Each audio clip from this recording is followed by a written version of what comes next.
Tonight, About Books begins at 9 Eastern and Pacific Time on C-SPAN 2. And now from Topeka, a Kansas Senate debate. Republican Congressman Sam Brownback faces Democratic candidate Jill Docking for the seat formerly held by Bob Dole. KTKA-TV in Topeka hosted this one-hour debate.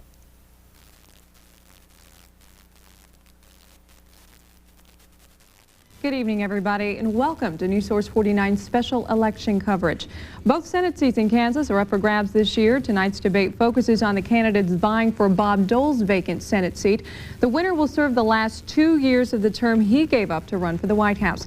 In the next hour, you will become acquainted with both of these candidates.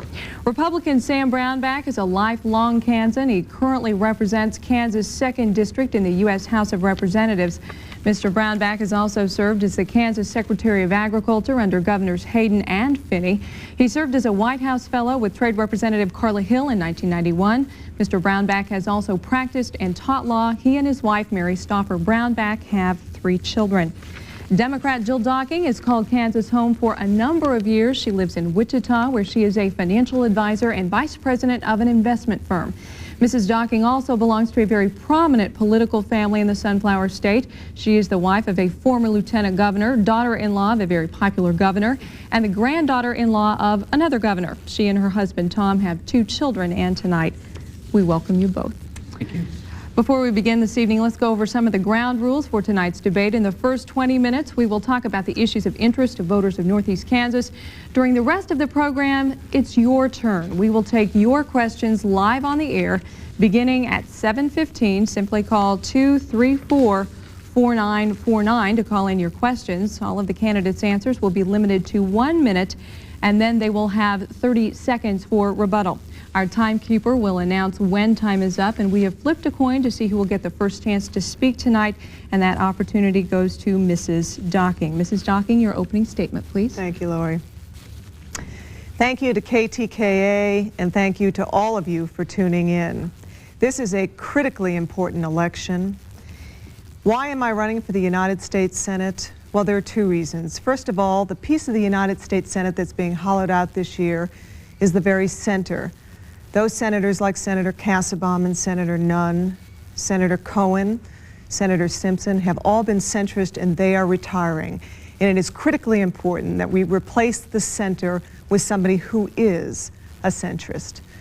The other reason is for the last 4 or 5 years, I have become very disturbed by the increased power of the far right in the state of Kansas.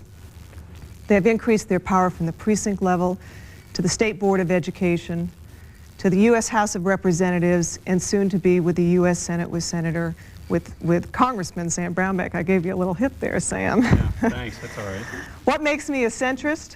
Well, I have a strong business background since 1988. I have been a stockbroker at A.G. Edwards. I have not only focused on building my own business, but I'm building the businesses of those of my clients that are in small and medium-sized businesses. Sam tonight's going to talk about the 3 R's: reduce, reform, and return. There's a 4th R. It's responsibility. We have a responsibility to balance the budget because we must put our fiscal house in order. But we have a responsibility to do it with balance. We can do it without gutting programs like Medicare, Medicaid, and education.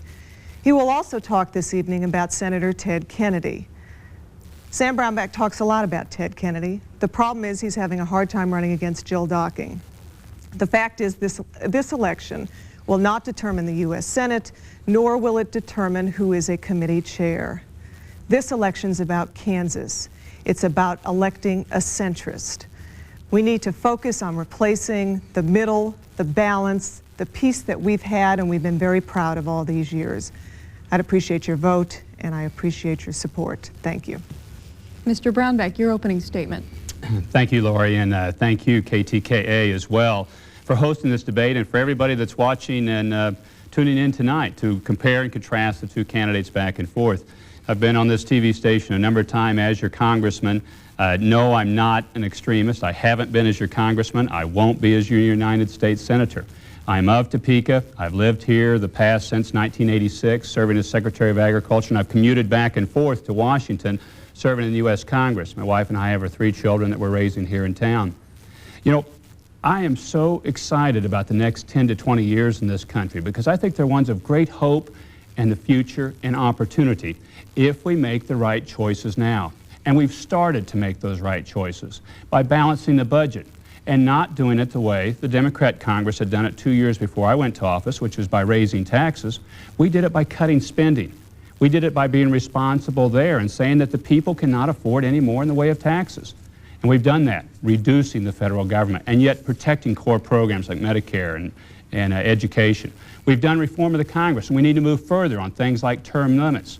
And then we need to return to the basic values that built the country, values like work and family and a recognition of a higher moral authority. If those sound familiar to you, it's because that's what I ran on for Congress, and that's what I've done the last 2 years. And there are good things that we need to continue to do in order to restore the American dream. Now, Jill Docking is a good person, but her and I differ on many of the issues. She is from the liberal wing of the Democrat Party. She chaired for the Michael Dukakis campaign in 1988 in this state. And unfortunately, the center would still be absent if she were elected because she's just from that left part of the Democrat Party. I've got support, broad-based, from throughout the Republican Party, and yesterday had a conservative Democrat member of Congress endorsing me. We do need to reduce, reform, and return in order to restore the American dream. And that's our hope, and that's our opportunity for the future. And that's a Kansas message that we need to send to Washington, D.C. in the form of this next United States Senator. Thank you both. Let's go to the question part of this debate tonight. Former Kansas Senator Bob Dole has shown great leadership not only for Kansas but for the country as a whole. What unique characteristics would you bring to Washington to fill his shoes and carry on this great leadership not only for Kansas but also for the entire country? And the first question goes to you, Mr. Brownback. Well, those are huge shoes to fill.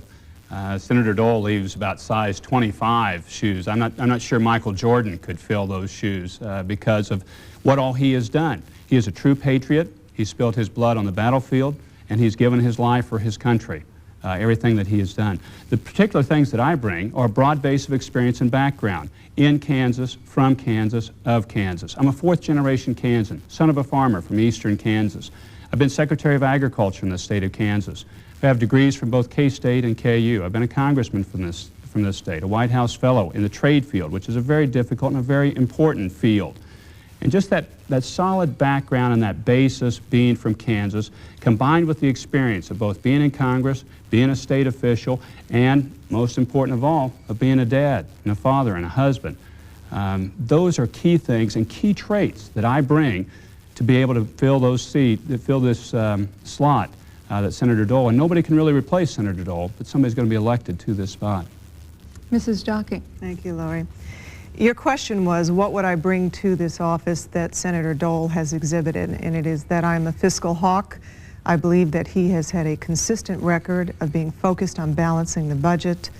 Recently, he has talked about supply-side economics, which I know that he believed was voodoo economics for years. I believe, as the old Bob Dole did, that we must balance the budget. How are we going to do that? We're going to do it with targeted tax cuts and with good old-fashioned discipline. It's my belief that if we ask everybody in America to give a little bit, they'll be willing to do that. What they're not willing to do is get a shave if somebody else gets a haircut. We have to have balance and responsibility. We have to continue to invest in our children and our elderly and protect them also. We can balance the budget in 7 years with targeted tax cuts. The centrist budget is a budget that I support. It does so with moderation and balance. It was co-sponsored by Senator Nancy Kassebaum, and I think exhibits the kind of balance we need. Mr. Brownback, a 30-second rebuttal. Well, I think here you see already a clear difference between the two of us, and that's who should control the decision-making. Should it be Washington on targeted tax cuts or programs controlled out of Washington, or should it be you? And should it be the state of Kansas making those sorts of decisions? Bob Dole says it should be you, and that it's your money, and that it shouldn't be decisions made in Washington. More of them should be made here in Topeka and in the state of Kansas. Those are differences between Jill Docking and myself, and those are things that I bring as a basis of experience and knowledge and a philosophy that is certainly shared by our former senior senator and hopefully future president, Bob Dole. Mrs. Docking. A 30-second rebuttal. What I would say is in the 1980s, we tried supply-side economics. Unfortunately, it did not work. We ballooned our deficit. We can ill afford to continue to balloon our deficit. We simply must be disciplined and use good old common sense we have in Kansas and realize that we have to balance the budget. We can have targeted capital gains tax cuts, expansion of the unified credit, and education tax cuts in the centrist budget, and balance the budget in 7 years and do it with responsibility. Thank you. Thank you. This next question will begin with Mrs. Docking. Bob Dole has said time and time again he would not resort to personal attacks in the presidential campaign, but both of your Senate campaigns have been accused of doing that. How do you, first of all, respond to those accusations, and are you pleased with the tone of your independent campaigns? Well, I ran against Governor Joan Finney in the primary. I was very proud of that campaign. I was proud of Governor Finney and the positive campaign she waged. I was also proud of our campaign. I have been very disappointed only of late in our campaign. I think the tone has gotten very negative. In case you haven't seen all the ridiculous commercials on TV, Sam Brownback continues to say, I'm going to raise taxes, and that is simply a falsehood. I hope that we can get back to the issue of discussing issues, because I think that's what Kansans are concerned about. Mr. Brownback? Well, I find it interesting that Jill Docking has yet to run an ad that doesn't mention my name in it, and unfortunately when she mentions it, it's not very flattering. Every one of her ads. And yet we started out, we put on ads early on saying, here's who Sam Brownback is, here's what he stands for, here's his background. And yes, lately we've been talking about differences on issues, particularly on taxes, because Jill Docking doesn't support indexing in the tax code, which is one of the most insidious ways to raise taxes. If you take out indexing in the tax code, there's an automatic bracket creep that, according to CBO, would raise taxes over $200 billion over the next 7 years. $200 billion in increase in taxes, and not even voted on. I mean, those just happen because of the automatic bracket creep that takes place. So those are differences between the two of us. I think we're taxed out, and that we have to cut back in order to stimulate overall growth, and that the federal government should live within its own means and get to a balance without raising taxes, hidden or otherwise. Mrs. Docking, a 30-second response. The issue of indexing is a really good example of a distortion. I never said what Sam Brownback is saying, and let me indicate to you, I signed a taxpayer protection pledge. I volunteered and signed and thought about it a very long time, a pledge not to raise taxes. He is taking a distortion of a petition. I see him flipping through his papers now to get this petition. It was termed negatively, and it is a distortion. I think what we ought to talk about are the issues in this campaign. Mr. Brownback, 30-second response. Well, I've got it right here. It's got question 4, National Taxpayers Union, retain income tax indexing. It's checked no, and this is from the Jill Docking campaign. And furthermore, the people that authored the National Taxpayers Protection Pledge say themselves the centrist budget automatically violates that pledge because it automatically raises taxes by adjustments in the CPI. That's not the way to start off, by raising taxes at a time that people are working until May the 7th just to pay the taxes. We need to lower those and let people keep more of their money to overall stimulate growth. Thank you, Mr. Brownback. Many more questions and answers all coming your way, including questions for the candidates. Your questions, all you need to do is give us a call here at the studio, 234-4949. We will start taking your questions around 7:20. Our News Source 49 debate will continue in just a moment. Welcome back to our special election coverage. If you're just joining us, tonight's debate is between Democrat Jill Docking and Republican Sam Brownback, both vying for Bob Dole's vacant Senate seat. And in just a few minutes, we'll be taking your questions for the candidates. All that you need to do is just give us a call here at News Source 49. The number is 234-4949. We would like to hear from you. First, a few questions from News Source 49. Another one coming up, and this will be addressed to Mr. Brownback. The country is now $5.1 trillion in debt. Both of you have proposed regular budgetary reforms. First of all, by what year would you commit to balance the federal budget? And please identify specific programs that you would be willing to eliminate or scale back in meeting your target. It's a great question, Lori, and it is the key question that we're facing in Congress. I served on the Budget Committee the past 2 years, and that's where we developed a budget plan to come forward with to balance the budget in 7 years. I'm committed to balancing the budget by the year 2002. And by that period of time, we should get to zero. And to me, that's not enough. I think we need to start working on paying the debt down, which is over $5 trillion now. We'll get up over $6 to $7 trillion before we get to balance. And I think it's wrong that we leave that big for future generations. On specific programs, I think we could eliminate things like the Department of Energy, keeping certain of its functions, like nuclear weapon development, privatizing some other functions, like some of the power generation that it does. I put forward a bill in Committee on International Relations to eliminate Agency for International Development, a Cold War entity that we won the Cold War, and it's now time to move on. We can keep portions of it in the State Department and otherwise eliminate. There are a number of other examples. We've eliminated some 300 already and yet protected Medicare. Mrs. Docking.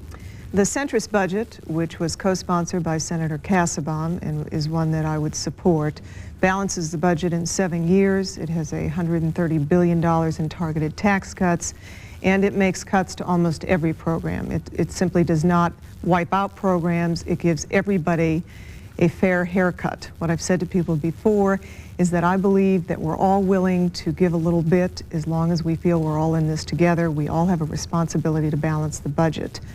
A balanced budget is the strongest pro-growth policy we can have. Because I'm in business and I deal with interest rates and with growth all the time, I would anticipate that if we balance the budget, it will be the strongest pro-growth policy because it will pull down interest rates. It will make it cheaper for you to take out a loan, to afford to put your kids through college, to start a new business. It's our responsibility to be fiscally conservative and balance the budget. Mr. Brownback, a 30-second response. Well, the problem with the centrist budget is it doesn't balance by 2002. This is according to the Congressional Budget Office. It still leaves a $48 billion deficit at that point in time. It raises taxes, is a second problem that takes place with the overall centrist budget. And it spends more than President Clinton's budget even does. And it does that by raising taxes additionally. That's not a rational way for us to go. We need to cut down on taxes and be more focused, and is it rational as well for us to overall be cutting? Mrs. Docking. The centrist budget, which was co-sponsored by Senator Casaubon, does balance the budget in 7 years. I would emphasize that last year, in the middle of gridlock, the budget that Sam Brownback supported never got anywhere, and we lost an important year towards getting towards a balanced budget. What we have to do is find a budget that we can all sit down and agree upon. Is it going to be perfect for the left and the right? No. That's why I agree with the centrist budget, which makes reasonable cuts, has targeted tax cuts, reasonable spending cuts, and succeeds in balancing the budget. Thank you both. On to another question. Crime remains such a major concern among Kansas voters, and one of the most hotly contested issues in this campaign has been your positions on crime and punishment.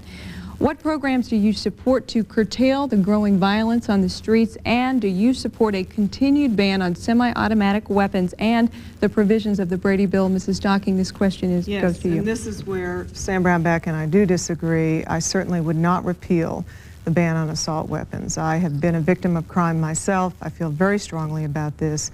We have appropriate measures that have been put into place. I think the Brady bill is appropriate, and I certainly think a ban on assault weapons is appropriate. In addition to that, I would emphasize how important I feel the COPS program has been. I think it is critically important that we address crime in each and every one of our neighborhoods, and when we have more policemen on the beat and they're involved in our neighborhoods, it is the safest way to protect our families. Mr. Brownback? Crime is a very important issue, and it's one we addressed strongly this past Congress. We do differ, Jill and myself, on this issue as to where the decision-making should be done on the money that we allocated for crime prevention. Should those decisions be made in Washington, or should they be made in Topeka? I think they should be made here in Topeka and not in Washington. We also passed bills such as Megan's Law, that if there is somebody that's a sexual predator that's been released into your community, you must be notified. We made interstate stalking a federal offense. We increased funding for prisons so that there would be more prison space, that if people are willing to commit the crime, they've got to do the time, or several things that we've done.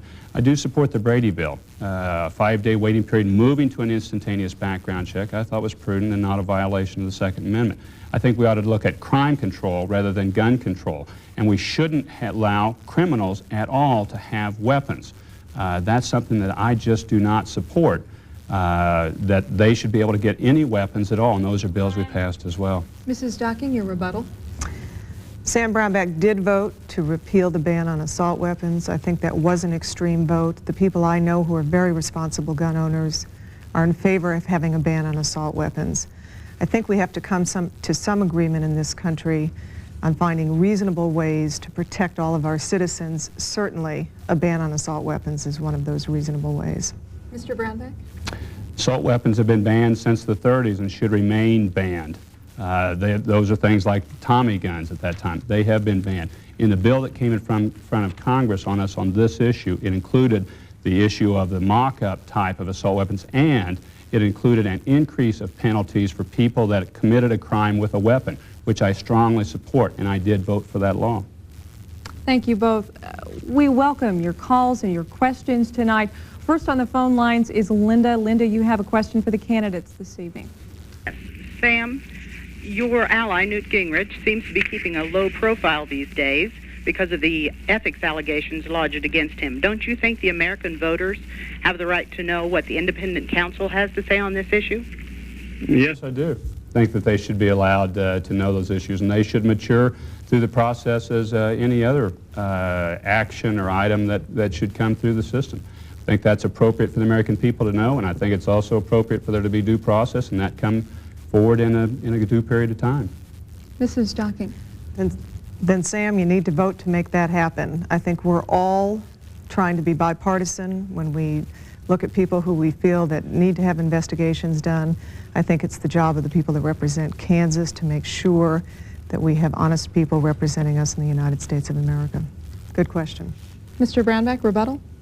I think it should develop as due process through time, as any of these other investigations, whether they be on Dan Rostenkowski when he was chairman of Ways and Means Committee, going through and what he did to the United States Post Office when the Democrats controlled the system, whether it's a number of other members that have abused the system, they should be brought forward. Whether it was the bank scandal that took place several years ago, again when the Democrats controlled the Congress, that needs to be brought on forward and that information made available to the American public. Mrs. Docking? I think Sam's evading the question. I think it is important that we have honest investigations of people whose credentials and whose behavior is being questioned, and I think that he needs to make that happen. Linda, thank you for calling in. Joyce, you have a question for the candidates this evening? Yes, about 6 months ago I talked to somebody in Sam Brownback's office, and I got a very funny feeling that I had kind of like got left out in the whole conversation. He stated that it was very unfair for the younger people that are out there working, making a good income, to pay huge amounts of money for Social Security, which is going broke and is not going to be there anyway.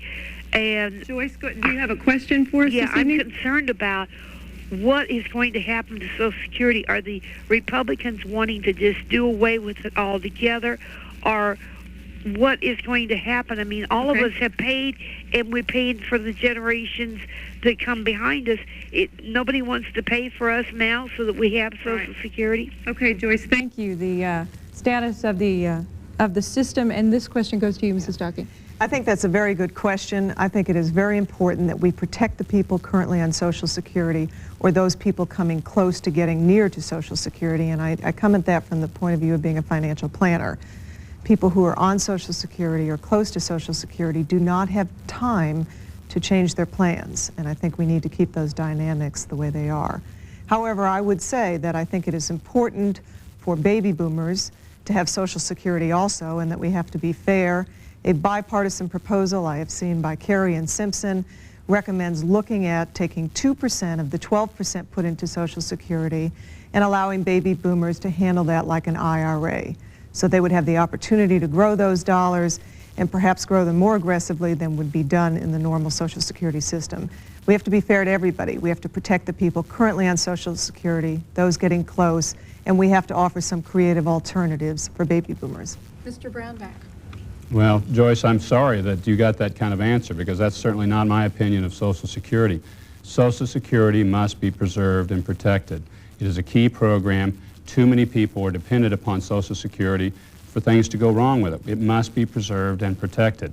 My position towards Social Security is we need to keep it and keep it for you and keep it for future generations. And we need to do a couple of things now to be able to do that. Number one is I think we need to put real assets into the Social Security Trust Fund. Right now, those assets, they go in when people pay Social Security and go right out to fund the government because the government's operating at a deficit. Those should be put real assets in Social Security. A second thing we need to do, and we need to do it within the year 2002 in this 7-year balanced budget plan, is balance the budget. Because there's going to come a time when a lot of people, the baby boomers, are retiring, and they're going to be calling on Social Security instead of putting into it. And we need to be in a position to be able to pay back all those IOUs from Social Security then. Mrs. Docking, a 30-second rebuttal. This is a case where Sam and I probably disagree again. I believe that for baby boomers, they ought to be able to take that 2% and invest it as they see fit and actually have ownership of it.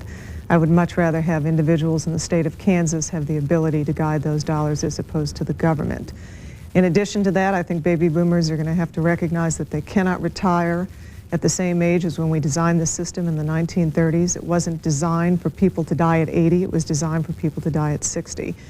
We've got to be creative so that we can be fair to baby boomers and to you, Joyce. Thank you. Mr. Brownback.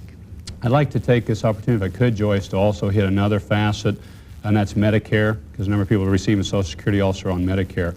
We need to preserve and protect Medicare. And it's funny, it goes broke by the year 2001 if we don't do anything. And what we've tried to put forward is a plan to increase funding at Medicare at a sustainable rate at over 7%. And I just want to assure you as well that Medicare is going to be there in the future, and it needs to be. And we're going to work everything we can to preserve and protect the Medicare system. Joyce, thanks for the question. Bill, you have a question for the candidates tonight. This one will go first to Mr. Brownback. Okay. Yeah, Sam. During the primary campaign, you called Sheila Fromm a tax and spend liberal, and now you're trying the same thing on Jill Docking. But all I ever hear you say is that you increase spending on student loans, on Medicare, on Head Start. Bill, do you have a question tonight? Yes. Just like to know who the spender is here. Good question, Bill. Over the last 2 years, we've cut the budget nearly $52 billion at the federal level. You actually have a smaller government today than you did a year ago, which hasn't happened roughly since World War II. We eliminated nearly some 300 programs, mostly smaller ones that had either outlived their usefulness or weren't getting a good cost-benefit ratio. I listed for you tonight programs that I think we can eliminate, like the Department of Energy, keeping certain functions and eliminating some others. The plan I support would actually save us $17 billion over a 5-year time frame.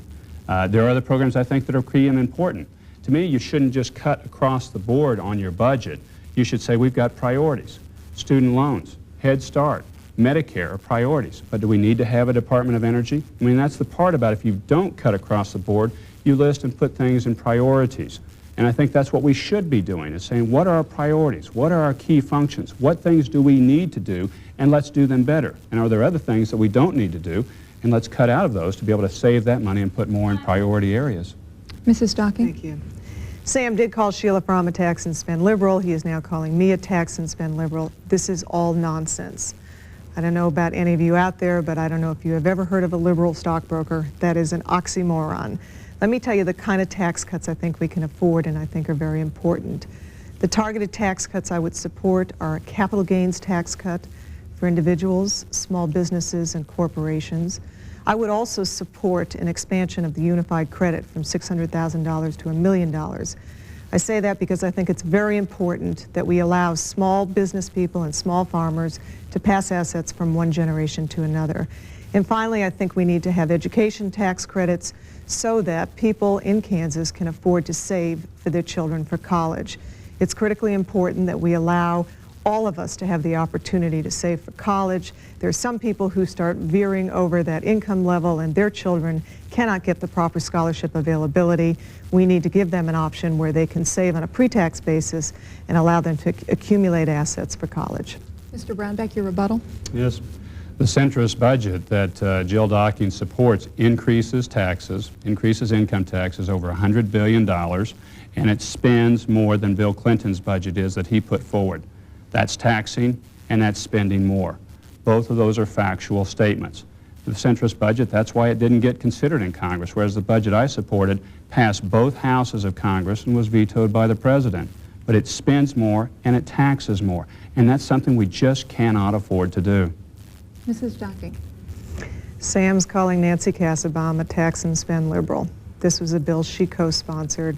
CPI was dealt with in the bill that Sam had. CPI is dealt with here. The important thing, folks, here is to stop this sophomoric name calling. Let's talk about how we're going to balance the budget. Let's talk about targeted tax cuts, and let's talk about where we're going in the future. Bill, thank you for the phone call, and we are going to hear a lot more from the candidates when we come back, and we hope to hear from you as well. Call us with your questions for the candidates. The number is 234-4949. We'll be back in just a minute.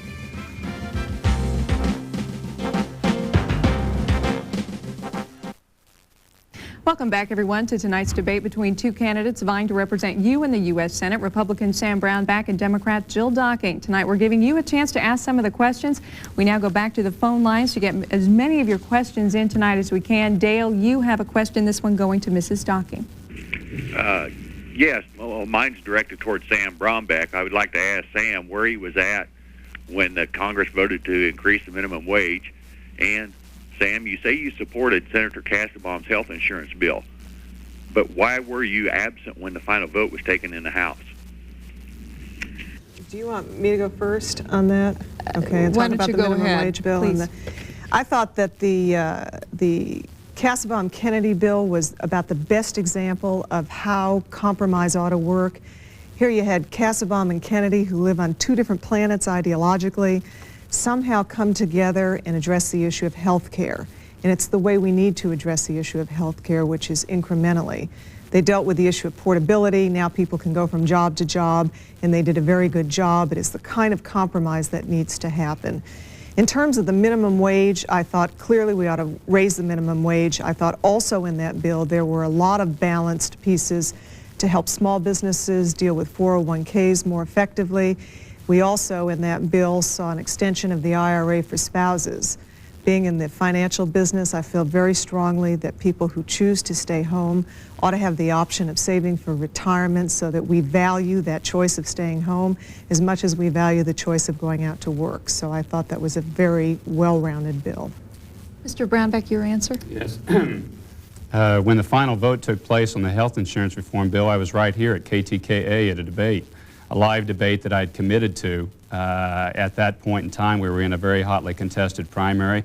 Thought we would be out of session at that point in time. I had committed to be a debate here in solving a clear issue that we have in front of Kansas, which is who's going to be the next United States Senator. I was an original co-sponsor of the health insurance reform legislation when it hit in the House of Representatives. I'd voted for it when it first passed in the House of Representatives. It was clear it was going to pass. It had been worked out and worked through. It was something that we were able to accomplish in this Congress. Was health insurance reform, along with welfare reform, farm program reform, telecommunications reform. Regarding the minimum wage issue, that was one that I stated early and often, that if we will have tax cuts associated with it, we'll stimulate growth to offset the job loss taking place from the minimum wage increase, which most people had cited, most economists put it at 600,000 jobs being lost, that I would support it. That wasn't in the bill. Mrs. Docking, rebuttal. Sheila Fromm was there for those very important votes, and she was running in a primary with Sam Brownback. So I think it's important that the person who represents you be there for those votes. I would emphasize also that the minimum wage bill, in addition to the earned income tax credit, are critically important for people moving from the welfare rolls into jobs, minimum wage jobs. If we are going to reform welfare, which I am clearly in favor of, I think it is equally important that we maintain incentives to get people off of welfare. Let's not be hypocritical about this. Let's get moving. Mr. Brownback. I have over 97% voting record in Congress. I've been there and I've been there voting. And I had committed to do this, regardless of what Sheila Fromm had decided to do. I had committed to do that. So maybe you ought to talk to the people running KTKA. Regarding welfare reform, I find it interesting that it couldn't pass in the past, but you put a Republican Congress in and we were able to get it done. Real welfare reform, sending it back to the states for them to be able to design programs that will work best in Kansas and not a one-size-fits-all out of Washington. All right, Dale, thanks for the question. Tina, you have a question tonight for the candidates. This one starting with Mr. Brownback. I would like to know, why is it that in one of Mrs. Docking's ads, she had stated that Mr. Brownback was going to raise taxes for folks who had an income of less than $28,000 per year. I need to know some facts, if that is incorrect or if that is correct. Okay. That deals, that, if I understand the ad, and there have been a number of very false and misleading ads being put up about me, for instance, about student loans, where we're increasing them, not decreasing them, Head Start funding, which we've increased, not decreased, and Medicare, which we're saving and increasing funding and not cutting or gutting. This one applies in the same area. I believe it's on the Earned Income Tax Credit, which we are increasing its funding 35%. And those people that are graduating out of an Earned Income Tax Credit, I support a $500 per child tax credit. The EITC is targeted at working families with children and trying to help them and give them a little bit of a leg up. We've increased its funding on that, and for those that are graduating out of it, we're putting forward a $500 per child tax credit, which overall will cut taxes. Also have a rule in Congress now that if there's a tax increase, it has to pass by 3/5 vote. That's ruled on by the parliamentarian. There was no such ruling on any such vote taking place in this Congress. Mrs. Docking. Sam Brownback did vote to cut the Earned Income Tax Credit, and the commercial is correct and not misleading. The important thing to remember about the Earned Income Tax Credit is it was started by a Republican president, President Ronald Reagan, and his reasons for starting it were very good. What he wanted people to do was to have an incentive, a tax incentive, to go from welfare into the workforce. Especially as we are changing the welfare rules, I think it is very important that we keep the incentives in so that people are encouraged to go from welfare into the workforce, and that we provide a genuine tax incentive for that. Mr. Brownback, your rebuttal. Well, I think we need to talk about the overall level of taxation in this country. Americans and Kansans in particular, we're working until May the 7th just to pay the taxes, and it's too long. That's why I support making tax cuts and overall using that and stimulating economic growth, particularly in income tax rate cuts. And you know, if we do an income tax rate cut in the 15% category, we'll be just getting our taxation level in this country down to approximately where it was just before Bill Clinton took over his presidency and increased taxes, largest tax increase in the history of the country under a Democrat Congress. Mrs. Docking. Sam Brownback supported a bill saying that if you would renounce your citizenship, even if you are a billionaire, you can avoid paying taxes. Look, folks, we got to be fair about giving tax cuts and paying taxes. I think it is terribly unfair to victimize people making less than $28,000 a year. What Jack Kennedy did to spur the economy was provide good targeted tax cuts for the middle class. That's where we need to target our tax cuts. Tina, thank you for the call. Debbie, you have a call for the candidates tonight, beginning with Mrs. Docking. Yes, in reference to the welfare reform concerning women and single mothers, I'd like to know where the jobs they are supposed to obtain are, since a woman who works 40 hours a week must earn at least $7.50 an hour in order to make $15,000 a year, and the minimum wage is not even close to that. The way the tax reform, the way the welfare reform bill is designed, I think it is going to encourage not only working mothers to have the proper child care for their children, but in addition to that, to have job training dollars. I think the piece of the welfare reform that they may have to actually increment is the job training. I'm not sure they know whether there's enough dollars in there for job training, and I think they're going to have to look and see how well that works in the state of Kansas. I'm confident we can handle it in the state of Kansas. I'm confident that we're going to elect a group of people who are centrist in this next election, and we'll make sure we provide enough dollars to really train people to go from welfare into the workforce. In addition to that, by the way, I hope that they add at some point a voucher system to take care of the children whose parents after 5 years will not get welfare. We cannot victimize 3-, and 4-, and 5-year-old children. We must provide food and medical care for those children. Mr. Brownback. Debbie, I want to get to your question, but I first want to answer this question about the billionaire tax cut. We addressed that issue in this Congress, and we said if people are going to renounce their citizenship, they must, for tax purposes, they've got to pay a tax on that. We hit that issue, and it's about $1.3 billion over 5 years we're able to do that. And we passed that through this Congress. It's a tax compliance issue. So again, I'm afraid there's just a misrepresentation and complete false statements on the part of Jill Docking and her campaign. Where are we going to get the jobs? We need to overall stimulate economic growth. This economy is not growing at near the rate that it needs to grow. That's the reason why we do need income tax rate cuts, overall rate cuts, like what President Kennedy and Carter did. They overall cut the rates and it stimulated growth. We need capital gains tax rate cuts. in order to overall stimulate investment, increase productivity so we can increase wages and jobs and job creation. That has happened in the past, and that's where those jobs can come from as well. Mrs. Docking. All of our commercials have passed the very famous truth test that the television stations are doing. They are fact-checked. I think in terms of the welfare reform bill, what is very important is that we really focus on adding depth to our workforce and providing much-needed skills to the group of people who have to move from welfare into the workforce. I think it's very exciting. I would have voted for the welfare reform bill. I think it is a credit to Democrats and Republicans that they found some closure on this and got that piece of legislation through. Mr. Brownback, 30-second rebuttal. Well, we passed welfare reform 3 times before President Clinton closed the election, decided I guess I better do something on it and signed it. Something else we need to do, though, on creating jobs, which is what your question was about. I think we need litigation reform. We have too many lawsuits in America, and we need to have product liability reform, and that's something that Jill Docking and I disagree on as well. I think we need to cut down on those so we can have more job creation taking place. Debbie, thanks for the question. Dave, you have a question for the candidates tonight. This one first going to Mr. Brownback. Yes, first off, good job, Mr. Brownback. I'm married with no children, and the government talks about lowering taxes for single people and tax incentives for families with children. But what about married couples like me and my wife with no children carrying the biggest tax burden? Okay. Well, and you are carrying a huge tax burden, as is everybody else in this country. When you roughly 40% of your income goes to taxes at all levels of government, that's too much. It is simply too much. When we talk about can we afford tax cuts, can the American people afford all they're being taxed? I mean, whose pocket does it blow a hole in? I mean, it seems like to me it's the American people.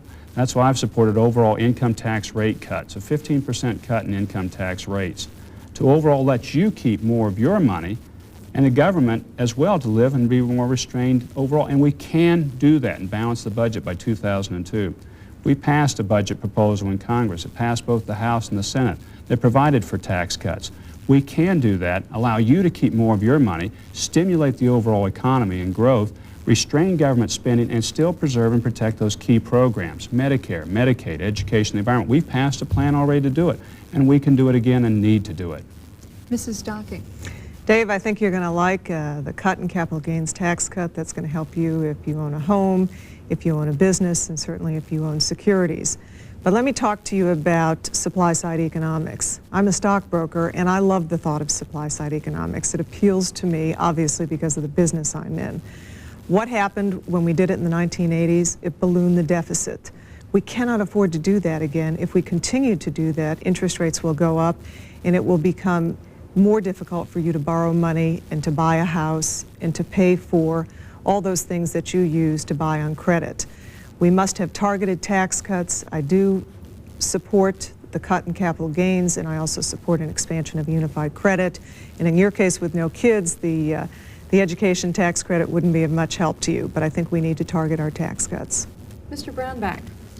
Well, in the 80s and when President Kennedy cut tax rates, we actually increased revenues from income taxes, both under President Kennedy and under President Reagan. We did it. The problem? Spending blew out the ceiling.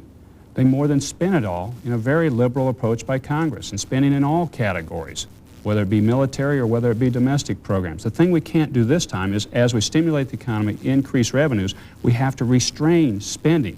That's the true situation of what happened in those situations. Mrs. Docking. In the 1960s, when President Kennedy went through his tax cuts, number one, they were targeted to the middle class. It was not trickle down. Number two, we did not have the massive deficit we had in the 1980s. What happened in the 1980s was Democrats weren't really willing to cut entitlements, and Republicans really weren't willing to cut defense spending. If everybody would come to the table and really be willing to cut spending, we might be able to do it, but the reality is we tried that in the 1980s. It failed. It ballooned our deficit, and we cannot afford to do it again.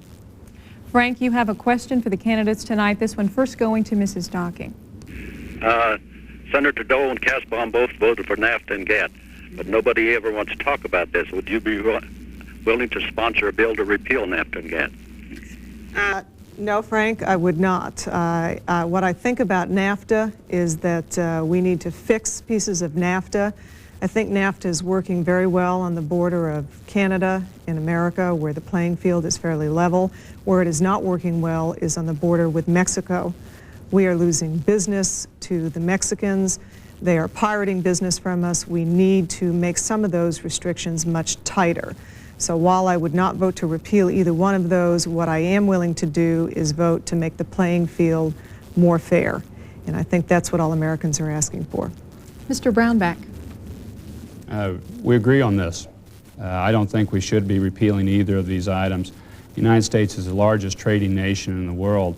And while we have a huge trade imbalance, which I think we need to address, I don't think we can back away from trading with the world. I do think there are changes we can make with both NAFTA and GATT that could improve it and improve our situation as well. Where I think we need to be targeting, though, much of our work and our effort in the trade field is against Japan and China, where 2/3 of our trade imbalance exists against those two nations. And we should be forcing their markets open. Or if they won't agree with us, we should be working and fighting very aggressively to get those open. For instance, on beef being exported to China, it currently has over a 90% tariff. That tariff should be zero. It should be zero, and we should force the Chinese to lower that tariff down to zero. And in Japan, we should be forcing the market open in the specific sectors as well in order to get that trade balance, that trade imbalance down. And we should overall stimulate our own economy by cutting taxes, regulation, and litigation. Mrs. Docking, your response? I don't have a particular response on that issue. I feel very strongly about increasing regulations in NAFTA. I would certainly vote to do that in support of that.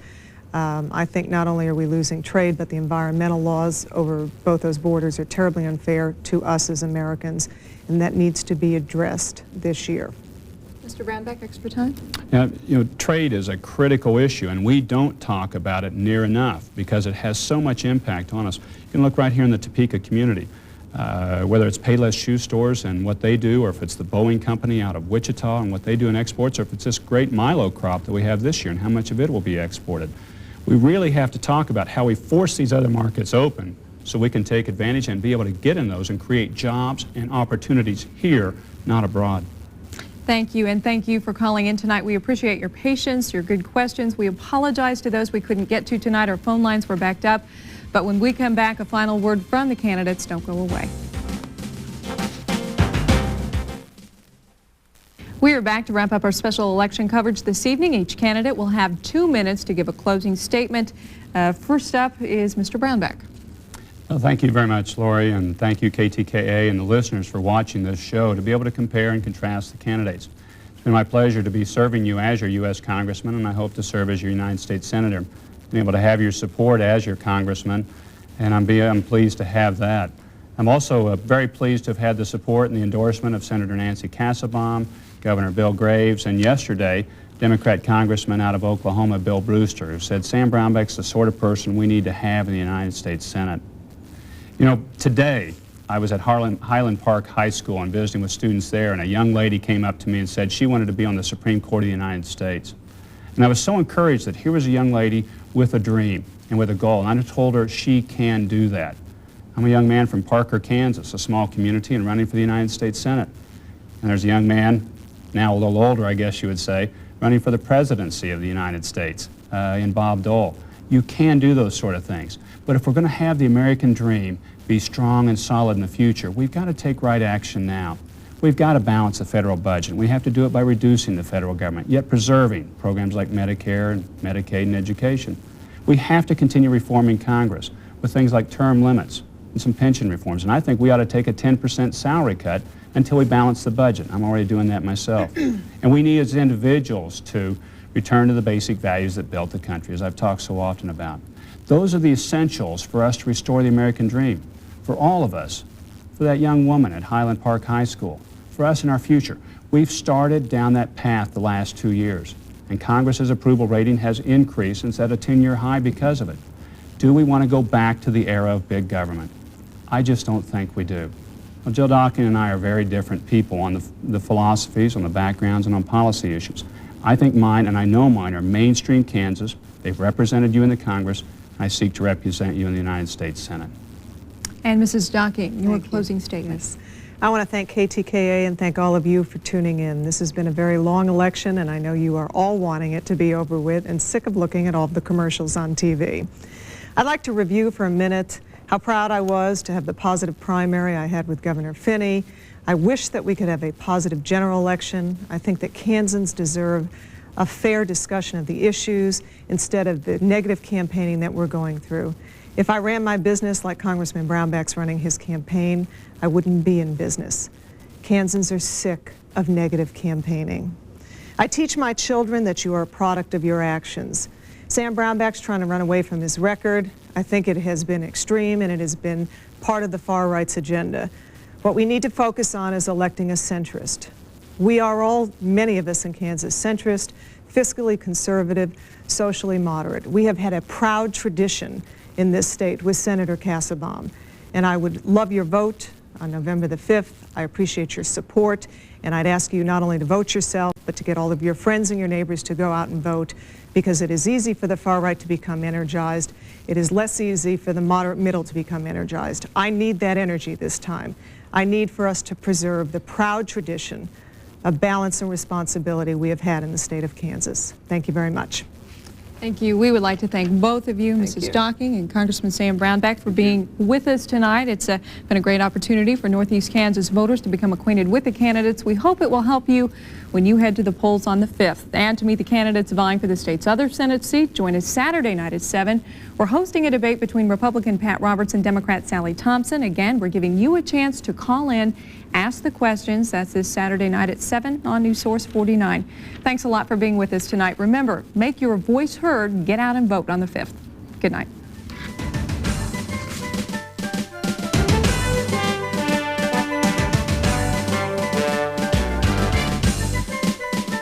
In a moment, about books. But first, some program information. Our debate coverage continues tomorrow night, beginning at 7 Eastern.